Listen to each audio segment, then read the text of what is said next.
Welcome to 21st Century Dating Decoded. We're making modern love simple.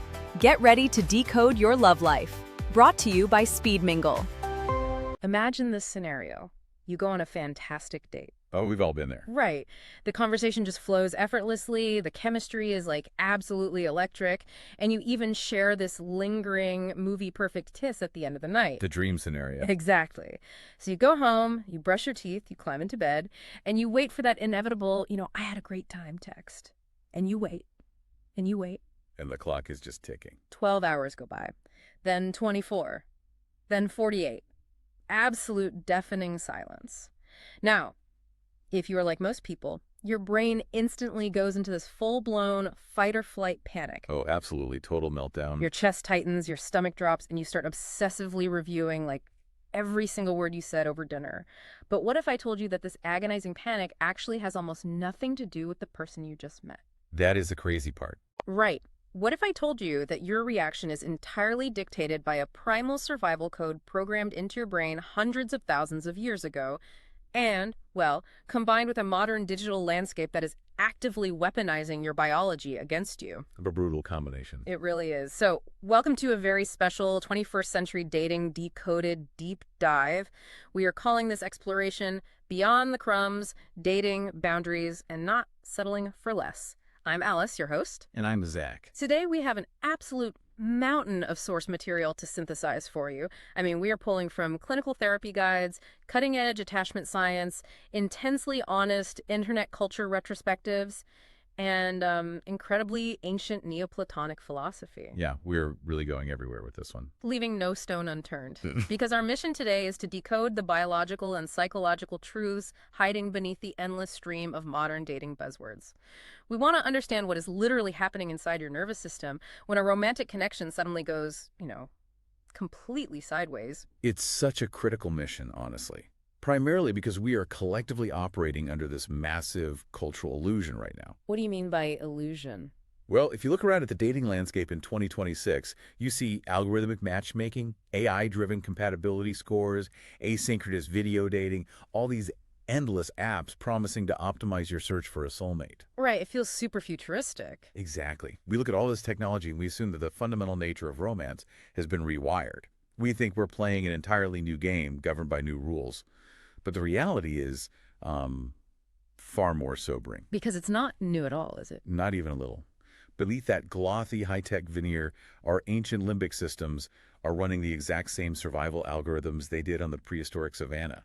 The screens and the interfaces have changed, but the primal biology driving our behavior and our suffering, frankly, has not shifted a single inch. I am so glad you brought up the idea that we think we're playing a new game, because that perfectly sets up our first major theme. The buzzwords. The buzzwords. Oh my gosh, if you spend 5 minutes on social media, you are just bombarded with this hyper-specific, trendy slang.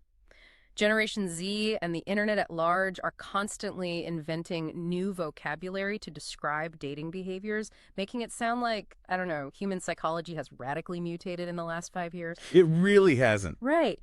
But looking at our sources, specifically this really fascinating retrospective on modern dating culture, it turns out these new trends are actually centuries-old social dynamics. They've just been given a trendy rebrand for the digital age. A fresh coat of paint on a very old house. Exactly. So one of our sources calls it the BS decoder, and I want to run through this to translate these buzzwords back into their actual historical realities. I think that's a vital first step.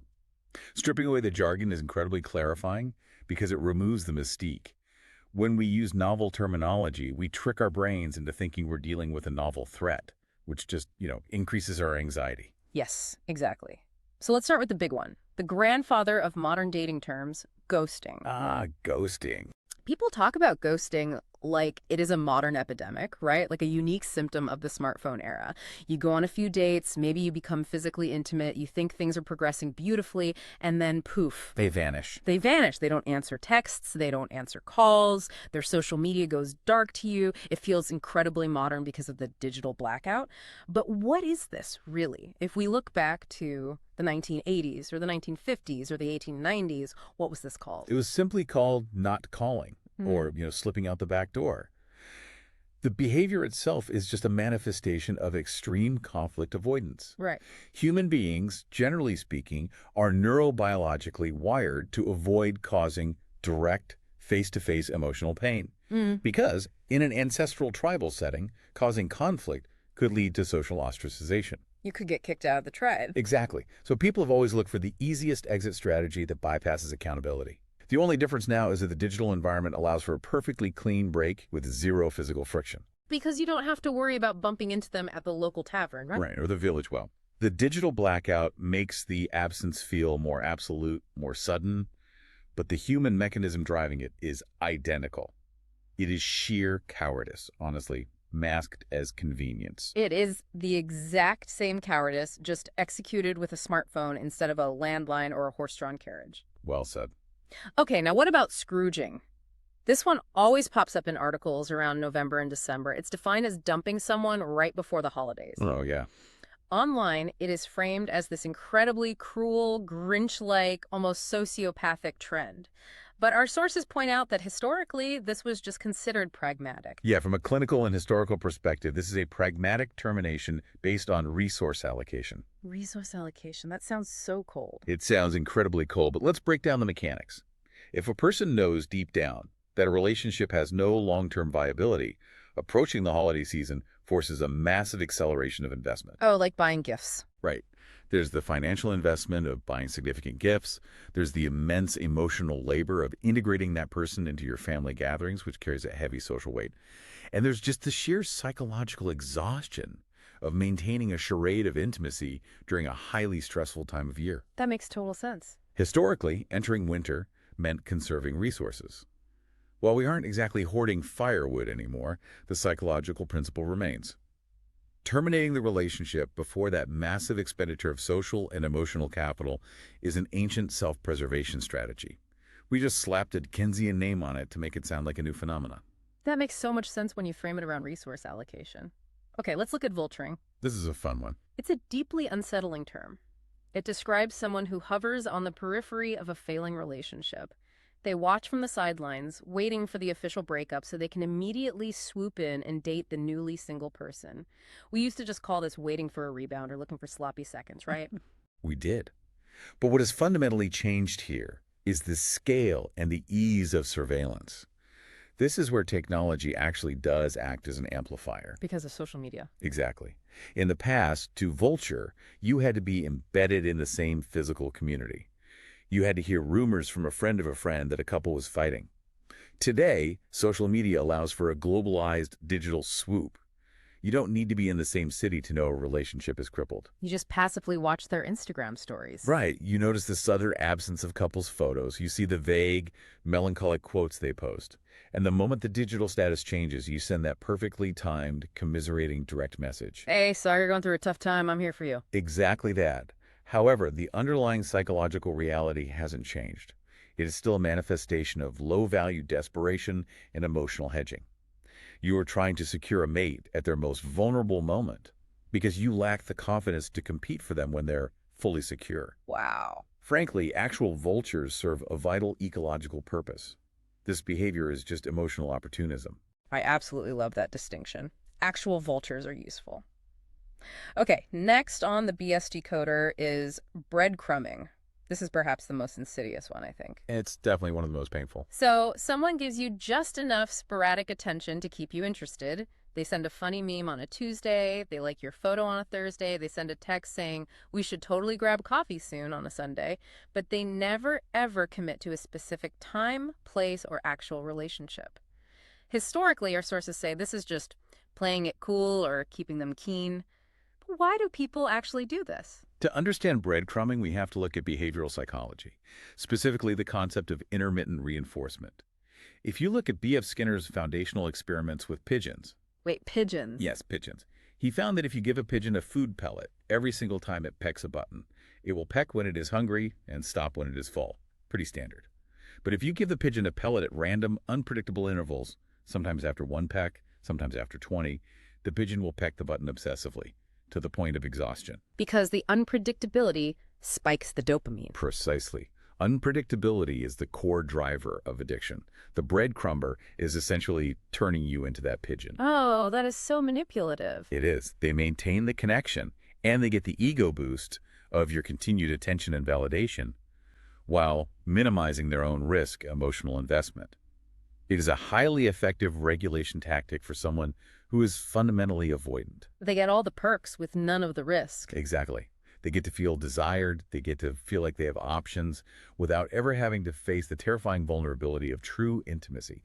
They are feeding you just enough to keep you on the hook, but never enough to sustain you. It is so gross when you lay out the behavioral science like that. All right, finally, let's talk about kitten fishing. Not catfishing where you steal someone else's photos and invent a completely fraudulent identity, but kitten fishing. Just the light version. Right. This is when you use photos that are maybe 5 years old or heavily filtered. You pretend to read books you haven't read, or you slightly exaggerate your job title to sound more successful. Let's be real here. Hasn't that just been called dating since the dawn of time? It absolutely has. It is standard social protocol. Human beings, like many species, are evolutionarily optimized to present the most polished, idealized version of themselves during an initial mate assessment. A peacock displays its feathers. And a human curates their digital footprint. Exactly. It's a mild, universally understood exaggeration used to manage the intense anxiety of a first encounter.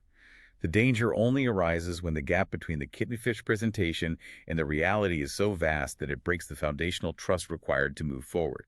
Okay, so we have all these trendy terms: ghosting, scrooging, vulturing, breadcrumbing, kitten fishing, and we've established that the actual behaviors are older than dirt. So why do we bother inventing this entirely new lexicon? What purpose does it serve for us to label everything? The clinical sources offer a really profound insight into this. These labels function as what psychologists call humiliation cushions. Humiliation cushions. Yeah, they act as emotional insulation in a modern digital dating market that is high stakes and highly ambiguous. Wait, walk me through how a slang term cushions humiliation. Think about the raw experience of rejection. If someone you really like suddenly stops talking to you, the immediate internalized narrative is, I am unlovable, I did something wrong, I am fundamentally flawed. Right, you blame yourself. That is a devastating psychological blow. But if you can categorize their behavior with a clinical-sounding or trendy internet label like ghosting or breadcrumbing, it externalizes the blame. It creates a psychological buffer. Oh, I see. You are no longer a deeply flawed person suffering the agony of personal rejection. You are simply the victim of a systemic cultural dating trend. The label takes the sting out of the personal failure. It allows you to go to your friends and say, ugh, I just got ghosted again. Yeah. Which frames you as a participant in a shared cultural frustration, rather than someone who is uniquely unlovable. Okay, I have to push back on this a little bit. Go for it. I understand the psychological utility of the humiliation cushion, but I don't buy the idea that these trends are just like a harmless rebranding of old habits. If these are just ancient human behaviors, why do they feel so uniquely agonizing in the modern era? That's a great question. It feels to me like we are taking a crumbling, termite-infested foundation and just slapping a fresh, trendy coat of paint on it. We might laugh at a TikTok video explaining vulturing, but when you are actually on the receiving end of these behaviors in 2026, it doesn't feel like a shared cultural joke. It feels incredibly isolating. It hurts deeply. Why is the pain so acute now? That is a phenomenal pushback. And honestly, your termite analogy is exactly the right way to look at this. The fresh coat of paint, the new vocabulary, is a distraction from the rock in the foundation. The pain you are describing is not coming from the phone screen. No. No, it isn't coming from the specific app you are using, and it certainly isn't mitigated by the trendy label. The pain is coming directly from your biology, clashing violently with a modern environment it was never, ever designed for. What do you mean by that? How is the modern environment causing the biological clash? So, in traditional historical dating structures, there were extensive social guardrails. If a man in a 19th century village courted a woman and then abruptly vanished without a word, there were immediate social consequences. Right, everyone would talk. Exactly. Her family would know, his family would know, the community would judge him, and his reputation would suffer.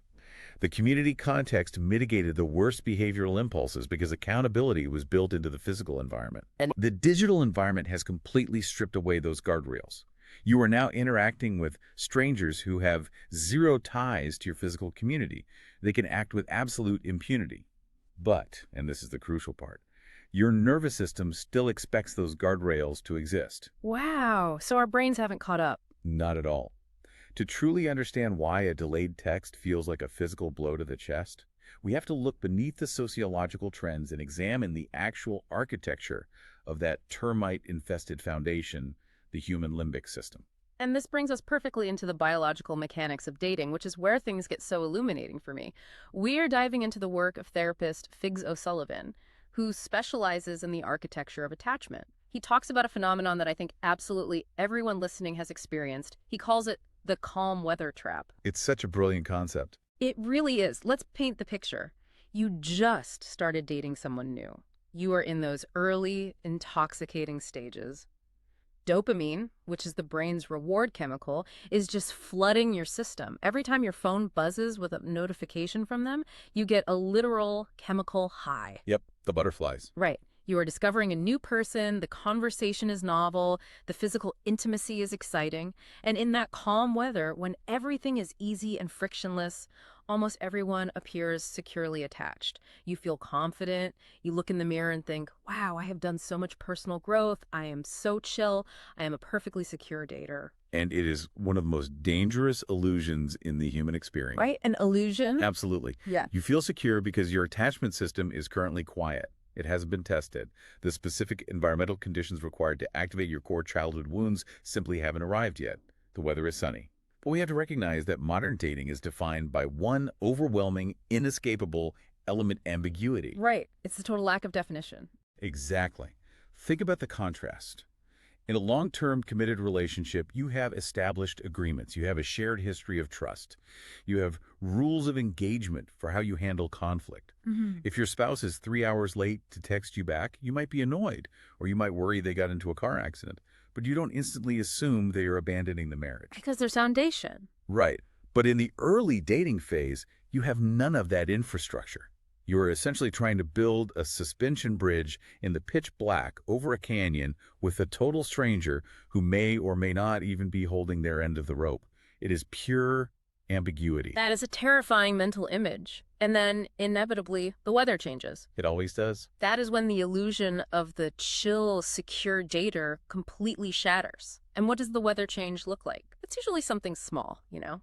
A text message goes unanswered for 5 or 6 hours. A date gets rescheduled for next week, and they give a slightly vague excuse about being super slammed at work. Or maybe you are hanging out and their tone just shifts. Just a millimeter of distance. Exactly. They seem a little distant, a little less enthusiastic than they were the week before. Suddenly, that delayed text is no longer just a logistical hiccup. It is not just, oh, they must be in a meeting. Your body registers it as a 5-alarm fire. Your heart rate spikes, your breathing gets shallow, and you fall into an absolute panic. Why? To understand the why, we have to look at the neurobiology of that fire. Your attachment system, your internal blueprint for how you relate to others, is not some abstract personality trait you get from taking a quiz on the internet. Like a BuzzFeed quiz or something. Exactly. It's not a personality quirk. It is a literal physical survival mechanism embedded deep within your limbic system. And we have to remember the limbic system's primary job. For hundreds of thousands of years of evolutionary history, the limbic system's core function has been to keep you closely connected to the specific people you depend on for survival. Because going back to when we were infants, connection wasn't just a nice emotional bonus. It literally meant life or death. If your primary caregiver dropped you or wandered off or didn't respond to your cries for food and warmth, you wouldn't survive the night. Exactly. Your nervous system learned very early on that proximity to a caregiver equals life and distance equals death. Precisely. The brain is an associative machine, and the limbic system is incredibly conservative when it comes to risk. So when a modern romantic partner pulls away slightly, when they send that vague text or take 6 hours to reply, your brain does not just react to the current mildly annoying situation. The limbic system acts as a time machine. I love that phrase, the biological time machine. It is incredibly accurate. When the limbic system senses distance, it bypasses your rational understanding of the year 2026. It time travels backward, accessing the original unhealed childhood wounds of abandonment stored in your hippocampus. It forcefully merges the past and the present. So it's not even about the person you're dating right now. Right. So your body isn't reacting to a guy named Dave taking too long to text back. Your body is reacting to that slow text as if it were an imminent life or death threat. Because to your primal infant brain, an unresponsive figure means you are going to die. That explains so much. This is why your reaction feels entirely disproportionate to the actual event. You feel crazy because your rational mind knows a delayed text isn't a big deal, but your body is screaming in terror. The reaction is disproportionate because it was never just about Dave.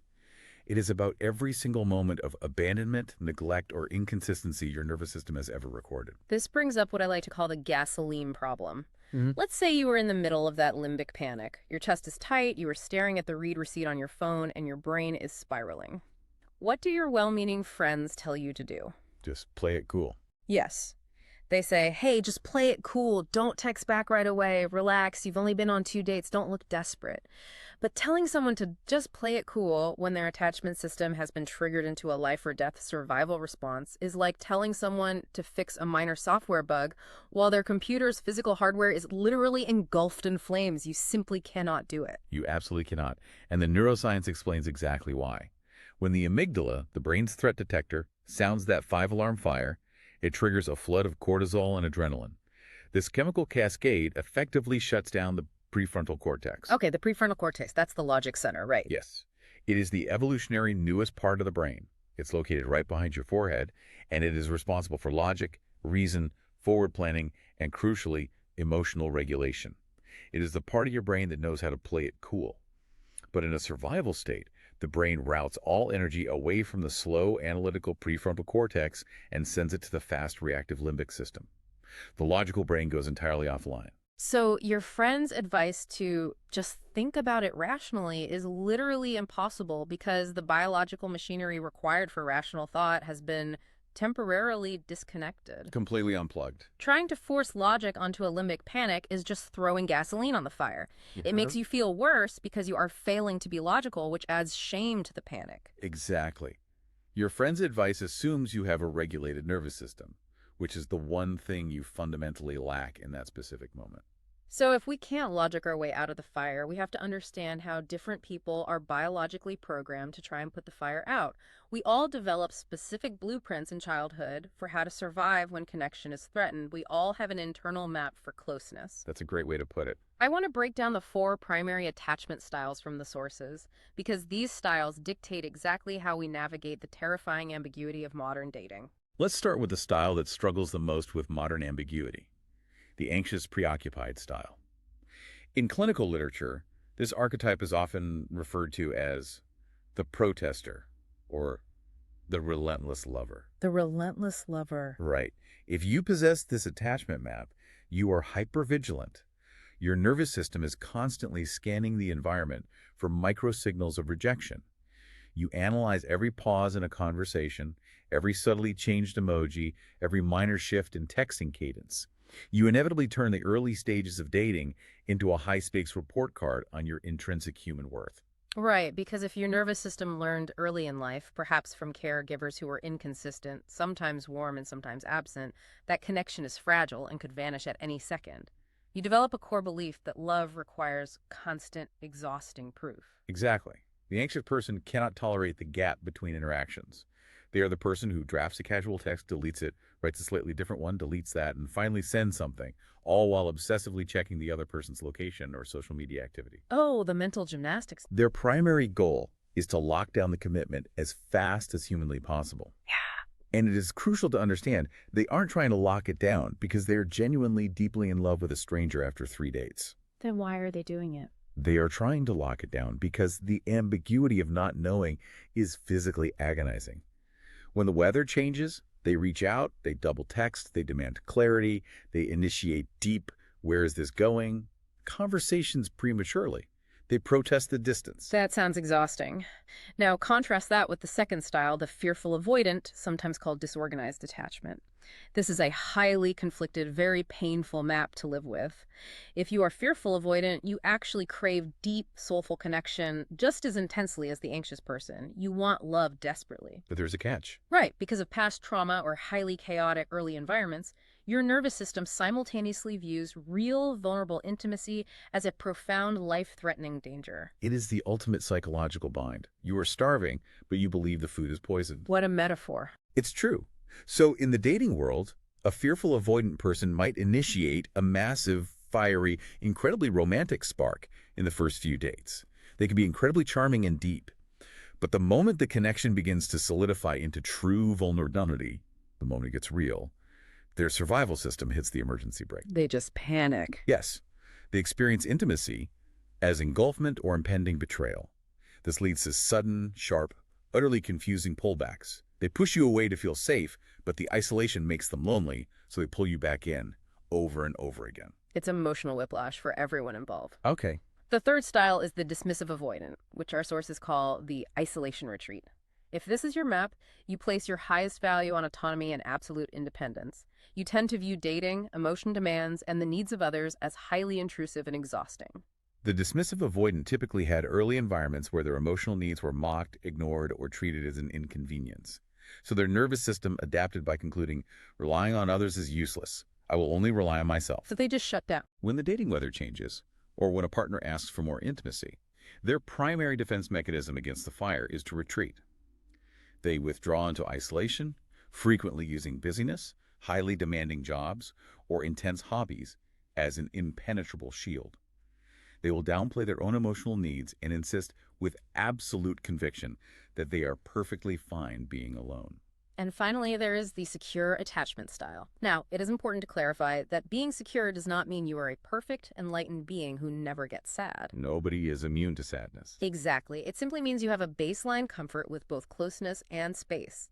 You communicate your needs directly without game playing. When the weather changes, when that text is delayed for 6 hours, you don't automatically internalize it as a catastrophic verdict on your value as a human being.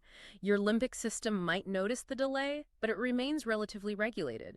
You assume positive intent until proven otherwise. The problem, clinically speaking, is that the modern dating pool, especially as people get into their late 20s and 30s, heavily over-indexes on anxious and avoidant individuals. Because the secure ones are already paired up. Yes.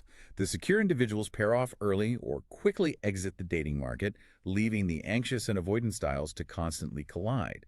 And when they do collide, we see what the clinical literature vividly describes as the waltz of pain. The waltz of pain. Let's unpack exactly what happens when these specific styles meet in the wild, because it is universally tragic. Let's imagine a scenario. We have the anxious person who desperately needs reassurance, and the avoidant person who desperately needs autonomy. A recipe for disaster. The anxious person senses a slight shift in tone, a bit of ambiguity. The time machine activates, the panic sets in, and they deploy what are known as protest behaviors to force the connection back into existence. And what do those protest behaviors actually look like in practice? It is the frantic attempt to reestablish the tether. They text multiple times. They try to initiate a heavy conversation to define the relationship. Our sources mention a darkly funny clinical term for this, building a murder board. No, I've seen the murder boards. The anxious person takes on the role of a crazed detective. They connect timestamps of when the avoidant person was last active on WhatsApp, cross-reference it with read receipts, and analyze emojis, tying it all together with mental red string to prove, beyond a shadow of a doubt, that they're being abandoned. They throw all their energy at the avoidant person to pull them closer. But here's the tragedy of the waltz. The avoidant person on the receiving end of this frantic behavior does not experience it as a loving, endearing bid for connection. Their nervous system interprets this barrage of texts and demands as intense pressure, a suffocating demand, and a literal threat to their safety and autonomy. So they feel attacked. Exactly. Yeah. So what is their biological response to a threat? They withdraw further, they stop texting entirely, they retreat behind their shield to protect themselves. I always ask people to visualize this dynamic as a Chinese finger trap. You know those little woven bamboo tubes you played with as a kid? Yeah. You put your index fingers in both ends. The harder the anxious person pulls to secure the connection and drag the avoidant person closer, the tighter the bamboo trap gets, which makes the avoidant person feel trapped, causing them to pull away even harder. It is a perfectly sealed, self-defeating loop. The very strategy the anxious person utilizes to prevent abandonment is the precise mechanism that guarantees it. Which naturally raises a very uncomfortable question for anyone who finds themselves trapped in this cycle. Why do we keep doing this? Why do anxious and avoidant people consistently choose each other? Because that happens all the time. It happens because we are magnetically drawn to the familiar feeling of the dynamic. The avoidant person's slight unavailability triggers the anxious person's deeply ingrained pursuit response. The anxious person mistakes that high-stakes, adrenaline-fueled limbic activation for romantic chemistry. Wait. So this spark that everyone is always looking for on a first date might actually just be an anxiety attack? In many cases, yes. The overwhelming spark you feel isn't necessarily true. Long-term compatibility. It is often just your biological alarm system going off because it recognizes a familiar threat.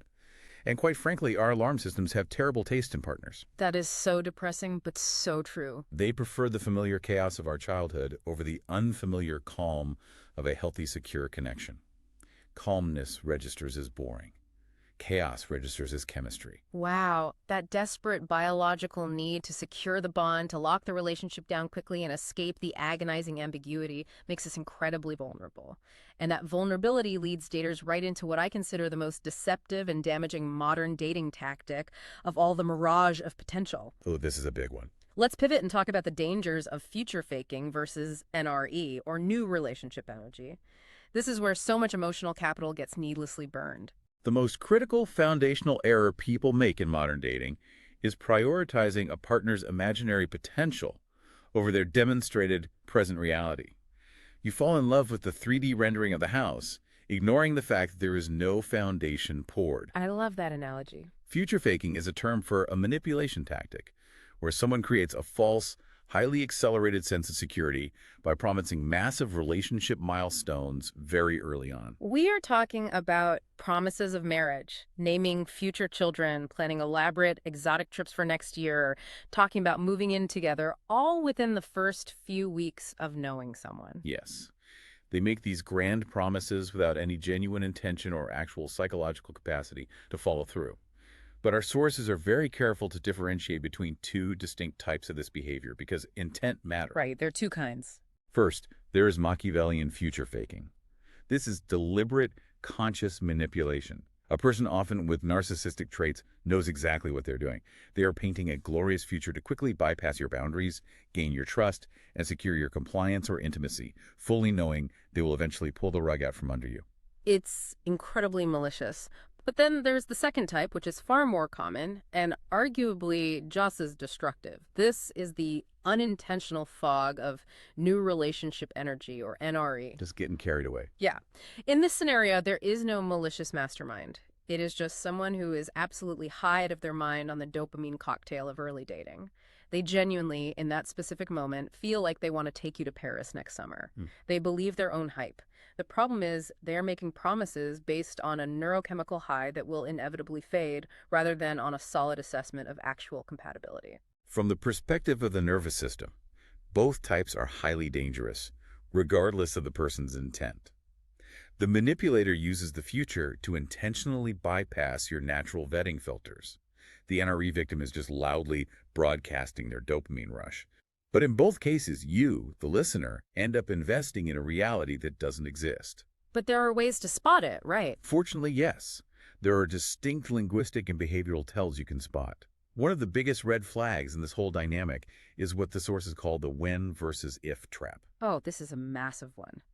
Listeners, pay very close attention to this. Let's say you were on a second date. The person leans across the table, looks deeply into your eyes, and says, "When we go to Europe next summer, you are going to absolutely love the food." That word "when" is a trap. It's a huge trap. It implies a level of locked-in commitment and destiny that absolutely has not been earned by a second date. They are confidently choosing a massive future with you before they even know your middle name, your communication style, or how you handle stress. It is a fantasy projection. Exactly. The healthy, secure, grounded approach utilizes the word "if." A secure person might say, "I love Europe. If things continue to go well between us, maybe one day we could travel together." The "if" respects the reality that you are still practically strangers evaluating each other. That nuance is everything. It distinguishes between someone living in a fantasy and someone anchored in reality. Another strategic safeguard recommended by clinical guides to combat this mirage of potential is the doubling rule.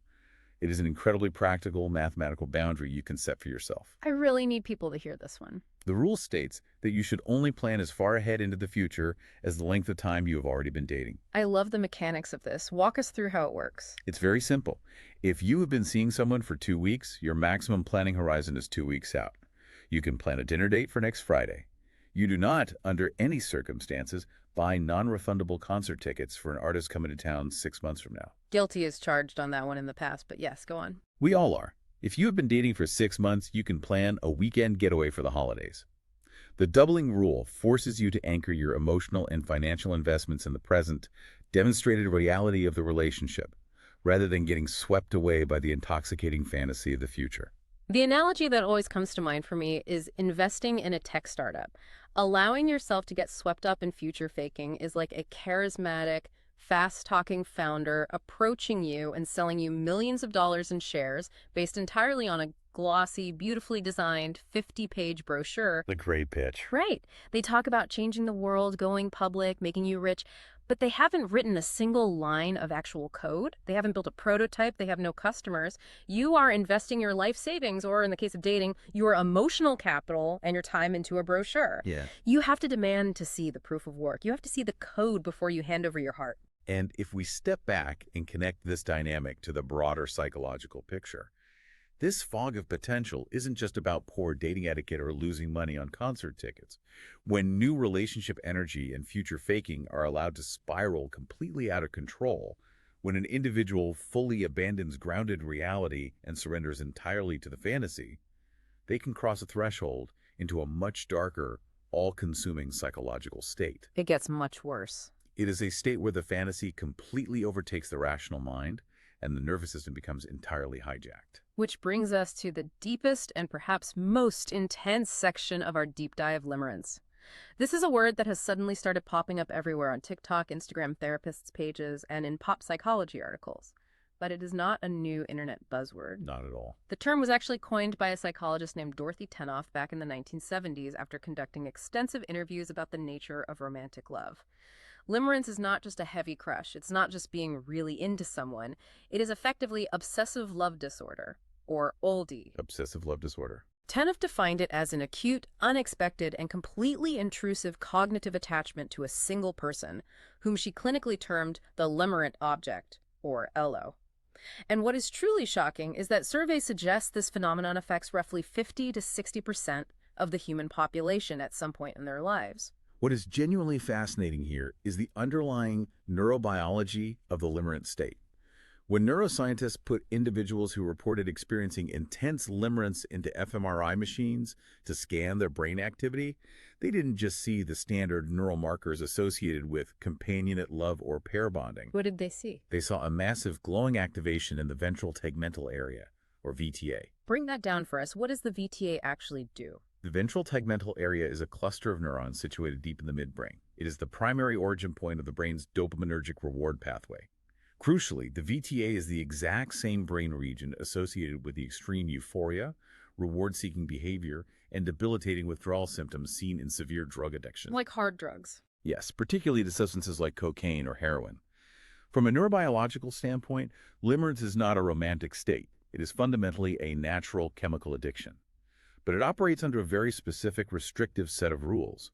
Unlike standard Darwinian lust, where the basic biological imperative is simply to spread genetic material as widely as possible with various attractive mates, limerence is violently hyperfocused. In the limerent brain, only the specific limerent object will do. There is absolutely no substitute. And here is the craziest part about limerence. It thrives on crumbs. It absolutely feeds on the very ambiguity we've been talking about. Limerence does not require a healthy, stable, reciprocated relationship to survive. In fact, if the limerent object fully reciprocates and becomes a stable, boring, everyday partner, the limerence often fades. Because the unpredictability is gone. Yes. It actually thrives on uncertainty, mixed signals, breadcrumbing, and massive physical or emotional obstacles. The intermittent reinforcement we discussed earlier is the exact fuel that supercharges the ventral tegmental area. And furthermore, the ultimate goal of limerence isn't even necessarily physical consummation. It's deeper than that. The goal is total emotional merging. It is a desperate, starving craving for the LO to validate your existence, to reciprocate the exact intense level of your obsession. This is exactly where we need to introduce the philosophical extrapolation provided by our sources. Science is incredible at explaining how the VTA lights up, how dopamine creates a feedback loop, but science struggles to explain the why. Why does the human soul possess the capacity for such overwhelming, consuming devotion? For that, we turn to ancient Neoplatonic philosophy. specifically the concepts outlined in texts like Plato's Phaedrus. Wait, we are connecting dopamine addiction to ancient Greek philosophy. I love this. Walk us through it. If we look at the Neoplatonic view of love, love is not meant to be a static state. It is supposed to be an evolutionary journey, often referred to as the Platonic ascent. A Platonic ascent. According to this philosophy, a human being's capacity for love is triggered initially by the physical world. It begins with the visceral attraction to a single, beautiful physical body. But the philosophical mandate is that love is not meant to stagnate there. The lover is supposed to use that initial spark of physical attraction to ascend. Ascend how? They move from loving one beautiful body to recognizing and loving all beautiful bodies, then ascending higher to love beautiful minds and intellects, then loving beautiful laws and institutions, until ultimately the soul achieves the love of the universal good, or the divine itself.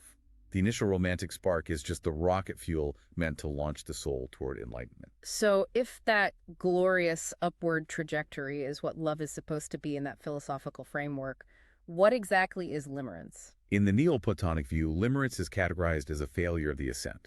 It is a tragic short circuit. It is what happens when that profound, God-given spiritual energy, that immense, innate human yearning for the ultimate good and for true completion, gets permanently stuck on a local attractor. The lover's soul fails to ascend. Instead, the individual becomes a pathological slave to a single, flawed, mortal human being. Wow. They are entirely unable to progress to the universal. They take this massive, infinite spiritual yearning and aggressively crush it into the finite shape of a regular person who probably forgets to pay their parking tickets. There's an analogy from our research notes on this that completely blew my mind, and I think it perfectly illustrates the Neoplatonic failure of the ascent. Let's hear it. Think of the human soul, or your deepest capacity for love, as a highly sensitive navigational compass. The magnetic needle of that compass is designed by the universe to point to polar north. Polar north represents the divine, the ultimate good, true self-actualization, and your highest purpose. Limerence is what happens when someone casually walks up and stands way too close to your compass and they happen to be wearing a giant magnetized iron belt buckle. The belt buckle. The delicate needle of your compass swings violently away from true north and points directly at the iron belt buckle. And the tragic, delusional part of limerence is that the person looking at the compass mistakes this ordinary, flawed piece of iron for the North Star. It is a profound, devastating tragedy, not just for the limerent person, but for the object of their obsession, because you are essentially demanding that a regular human being bear the psychological and spiritual weight of a god. Right. No human relationship can possibly sustain that level of pressure. The limerent object inevitably makes a mistake, or reveals a flaw and falls off the pedestal, or they sense the suffocating intensity of being worshipped and they withdraw in terror. It really forces you to take a step back and wonder, are we, as a society, culturally romanticizing a neurochemical hijacking? We are conditioned to believe this is true love. We watch endless movies and read countless books where the protagonist risks their entire career, destroys their family life, and obsesses for years over one single person. And the soaring orchestral music tells us it's incredibly romantic. It's the plot of every romance movie. But when you look at it clinically and philosophically, it is a total shipwreck. It is just an addiction to a belt buckle. Which brings us to the most vital and practical phase of our discussion. Diagnosis is only half the battle. How do we actually escape the gravitational pull of the belt buckle? How do we step out of the chaotic waltz of pain and quiet the biological time machine running in our limbic systems? The million-dollar question. To survive the modern dating landscape, we have to intentionally, actively reprogram our nervous systems. Absolutely. And that means we are moving into the final phase of our deep dive, the Growth Lab. This is all about actionable, strategic self-regulation for daters in 2026. Because the reality is, the apps aren't going to change, and human nature isn't going to change. The modern dating world will remain a chaotic mess of ambiguity, ghosting, and breadcrumbs. So how do we actually move our internal map toward a secure attachment style? The first, and arguably most vital tool introduced by the clinical therapy guides is something called the flashlight technique. Let's return to the scenario we started with. You are triggered. That text message is 4 hours late. Your chest is tightening, your breathing is shallow, and panic is setting in. The fire alarm is going off. Your natural biological instinct in that moment is to take your mental flashlight and point the beam fiercely outward. Yeah. You shine it directly on the other person. You obsessively analyze their behavior. You check their location on SnapMap. You wonder who they are with.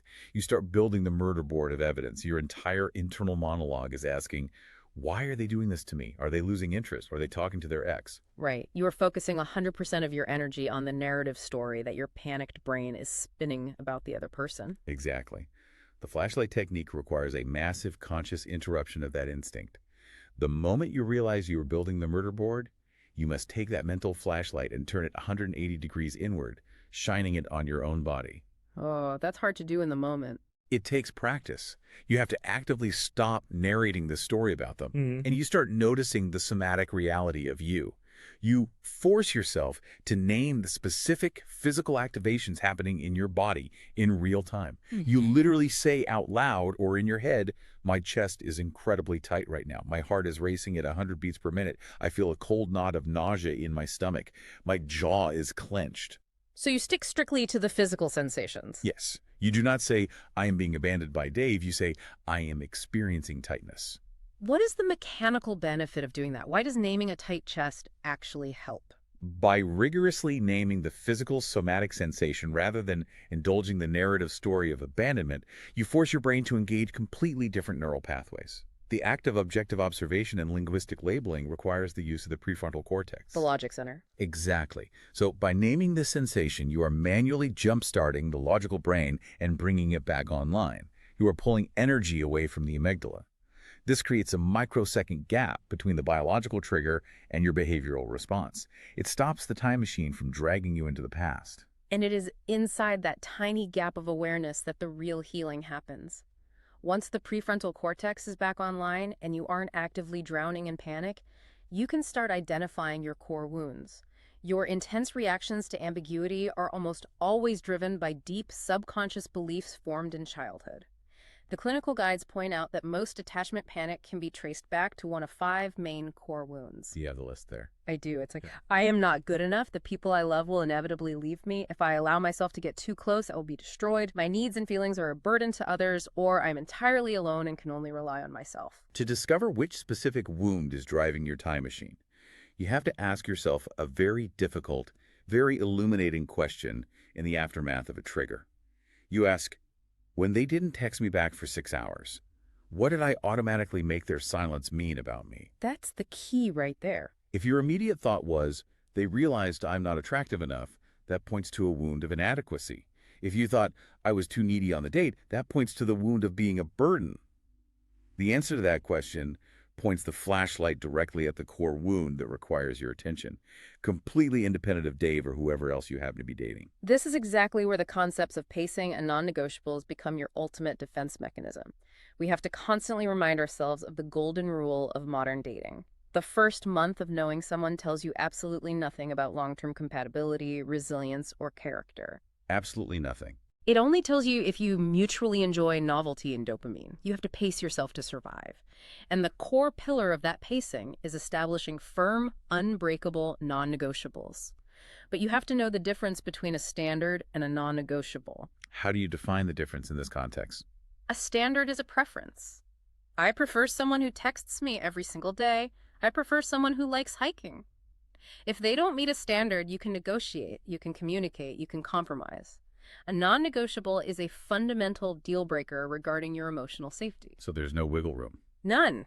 I will not tolerate cruelty. I will not tolerate chronic deception. I will not tolerate someone who refuses to communicate or exhibits an unwillingness to grow. When someone breadcrumbs you or subjects you to the waltz of pain, a secure dater recognizes that the behavior violates a non-negotiable requirement for basic respect, and they simply walk away. They do not build a murder board to figure out why the person is being disrespectful. Transitioning from an anxious or avoidant pattern to that secure mindset requires an immense amount of what is known in behavioral psychology as proof of work. It is crucial to understand that your nervous system is not a fixed, permanently broken machine. It is essentially a biological ledger, constantly recording your lived experiences to update its prediction models for the future. I absolutely love the proof of work concept. It is like a blockchain for your emotional health. That's a great analogy. Becoming securely attached isn't about reading one brilliant self-help book, having an intellectual breakthrough, and magically waking up perfectly confident and secure the next morning. It just doesn't work that way. Becoming secure is about building new neurological pathways through undeniable proof of work. You have to literally prove to your own terrified nervous system that you are safe, even in the midst of uncertainty. Yes, action over intention. So every single time you feel that overwhelming, burning urge to double text in a panic, and you consciously choose to put the phone down, take a deep breath, and turn the flashlight inward to name your physical sensations instead, you are logging a brand new entry in that ledger. You are proving to your body through action that a delayed text does not result in literal death. It is the slow, repetitive, consistent accumulation of those new, self-regulated experiences that eventually teaches your biology a completely different truth. You rewrite the code of the time machine. And this realization brings us to a crucial final paradigm shift for anyone who's listening to this and feeling completely exhausted and battered by modern dating. What if the frustrating ambiguity, the ghosting, the vulturing, the breadcrumbing, what if none of it is actually an obstacle? Okay, you have to unpack that deeply, because when you are in the thick of being ghosted or breadcrumbed, it certainly feels like a massive, impenetrable obstacle to happiness. I completely understand that it feels like suffering. But try to shift your perspective to this. Every single trigger, every moment of agonizing panic you experience when a new date pulls away or introduces ambiguity is ultimately acting as a mirror. It is a highly detailed map provided to you by the universe, pointing directly to your own unhealed childhood wounds. A map to the wound. Yes, the fact that they ghosted you is certainly a reflection of their poor communication skills and their cowardice. But your disproportionate reaction to the ghosting, the fact that it derails your entire week and makes you question your worth, reveals exactly where you still need to build safety and resilience within your own mind. The ultimate dating hack in the 21st century is not downloading a new app. It isn't finding the perfect algorithmic match, and it certainly isn't finding a magical partner who is so perfect they never, ever trigger your anxieties. Then what is it? The ultimate hack is becoming the safe harbor for your own nervous system. Wow. Becoming the safe harbor for your own nervous system. That completely fundamentally flips the script on how we approach romance. Instead of frantically running around desperately searching for the true North Star in a massive chaotic sea of iron belt buckles, you do the work to become your own true north. You learn how to ride out the turbulence of the biological time machine without burning your own life and your own dignity down in the process. Precisely. The ultimate goal of this work is not to achieve some Zen state where you never feel the panic again. That is biologically impossible. The goal is to feel the panic rise in your chest, to intellectually recognize it as an ancient, outdated survival code, and to have the internal strength to gently, compassionately remind your own body that the ancient war is over and you are safe, right here, right now, regardless of whether or not they text back. That is an incredibly powerful grounding realization, and it is exactly the kind of biological and philosophical clarity we need to survive this chaotic digital dating landscape. I want to thank you so much for joining us for this special 21st Century Dating Decoded deep dive. We have covered an immense amount of ground today, from the prehistoric savannah to Neoplatonic ascents, but the core message remains the same. Your biology is incredibly powerful, but your awareness can be stronger. I want to highly encourage you to subscribe and listen to more episodes of 21st Century Dating Decoded to keep building that secure foundation and logging that proof of work. The more deeply you understand the hidden machinery operating beneath the surface, the less that machinery is able to control your destiny. Absolutely. And as we wrap up today's deep dive, I want to introduce you to an incredible resource we've developed called the Speed Mingle's Concepts. It is one thing to sit in your room, listen to us talk, and understand this theory on an intellectual level. But you have to practice it. Right. It is an entirely different challenge to practice it in the physical, real world, away from the safety of screens, endless swiping, and highly curated AI filters. The only way to log that physical proof of work is to interact with real humans. I strongly urge you to attend a Speed Mingle event in your local area. Put these exact tools to the test. Feel the anxiety rise when you meet a stranger, and practice the flashlight technique in real time. Notice your body. And hey, if you look it up and there isn't a Speed Mingle event in your immediate area, take the initiative. Contact Speed Mingle directly to become a host or to offer up an event venue yourself. Create the physical space for intentional, high-quality connection in your own community. It is all about bravely moving out of the digital illusion and stepping back into tangible, vulnerable human reality. Exactly. We have to build the bridge. Until next time, I want to leave you with this final thought to carry with you. Remain deliberate, maintain protection, and consistently date with a defined purpose. Remember that the terrifying ambiguity of the dating world isn't a threat designed to destroy you. It is a mirror reflecting exactly what you need to heal to become whole. Keep that flashlight turned inward, be kind to your nervous system, and we will see you on the next deep dive. Welcome to Speed Mingle. Where making real connections happens in Stream, seconds. swipe, socialize. Your ultimate connection network. Jump in now. Thanks for tuning in to the Speed Mingle Network.